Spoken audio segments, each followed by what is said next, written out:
Hello, lovely people. Welcome to this video. It's Salwa, and I'm gonna talk about hair thinning in this video. It's a really interesting topic.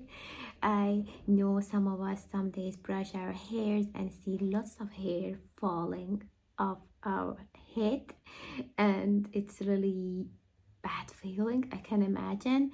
And if you lose nearly 100 hairs per day, that's considered normal.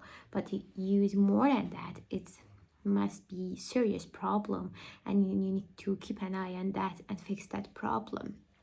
And most of the time that happens because of hormonal changes or lifestyle changes or your diet, and these are really fixable and it's really easy to fix them in a short time, but some of them must be long-term problems. There is many symptoms and signs you can realize your hair is getting thinner. And first of all, the hair loss, excessive amount of hairs you're losing after brushing your hair or shower.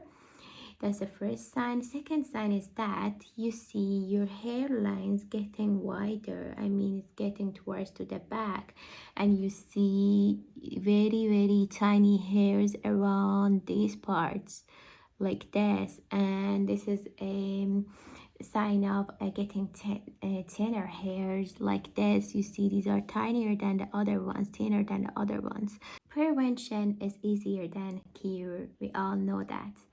And there is the things to prevent to having thinner hairs. First of all, you watch yourself, not just only you're applying the things on your hair to make a hair loose stop. And the other thing is that you watch yourself, what you're eating, what you're putting in your body. Like vitamins, very important for hair loss and getting thinner hairs.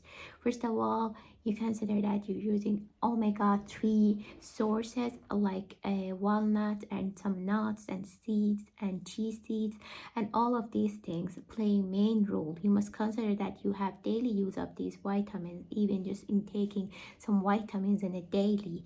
That's gonna help to prevent this problem, because diet is really important. We sometimes don't care about it.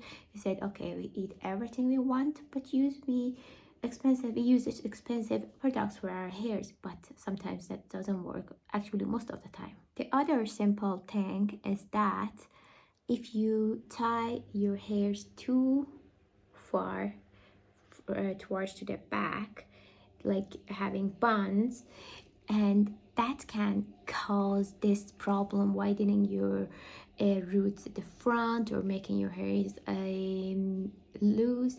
And you must stop doing that, because if you feel like you have headache when you tie your hair, and then it's better to stop that hairstyle, just make it looser.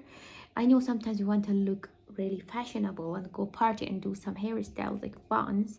It's okay for some occasions, but if you do every day, go to work and just tie your hairs up, that's gonna cause like hair loss. And this habit is really important. This habit is really important. I hardly can tie my hairs very long. If I do, maybe I can tolerate for 10 minutes, and after that I feel headache and I can't stand in it, and it just make my hairs free like this. Maybe that's the why I'm having nice hairs. Anyway, I feel like that everybody tells me. With long and flexible and plastic prongs, it's really good for hairs, and it's not harmful for your hairs. You can use these instead of the other one. Now is the time to know what is the best hairstyle for men and women who's suffering from thinning hairs. For men, definitely, who is losing their hairs in the top and the back, is shorter crop. That's really help for men to stop having thinning hair and also looking better. And they can use like paste and waxes to volumize the texture of their hairs. It's completely fine. For women, the best hairstyle to have is having bob with texture and layers, maybe something like that. Mine considered it as a bob, maybe. And some layers, definitely having longer hair when you're getting your hair thinning and very week, it's not a good idea. You must have shorter haircut to make a power for your hairs again to grow again and get stronger. I was reading beauty magazine about how to fix your hair loss or wider roots and forehead, like losing hairs in these areas in a short time, and they advise to use some sprays like color sprays, just short-term sprays to cover your roots.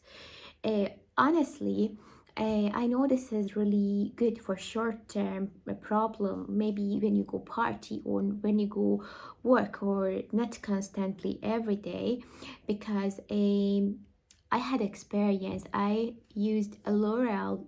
I don't wanna like offend the brand. It's not about brand. It's about the product you're using, and I used that this spray, and after a few months, I obviously realized I am losing my hairs lots and lots because of chemicals, and that spray goes to my roots and it causes hair loss. I've been using that maybe for my roots because I consider I have white hairs in there, using them maybe every day and every day and every day, and it was really harmful. I just noticed that very clearly, and it's not a joke. This was my true experience about shading sprays for my hair, and since I stopped using those sprays for my roots, and I realized that after a few weeks my hair loss stopped completely. And it might work for you, but you need to try.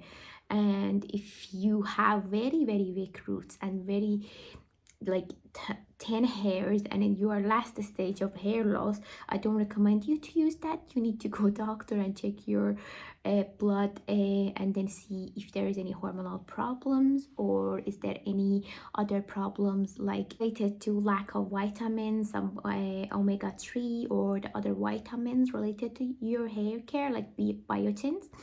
And then that's really good to check if you are suffering really. And that was all about hair tanning, and I am hoping you enjoyed this video and was helpful. These small tips can help you to improve your hairs and make them looking better and nicer and healthier. And thank you so much. Please, if you like this video, share and like and comment. That makes me motivate to do more videos for all of you lovely people. Bye for now.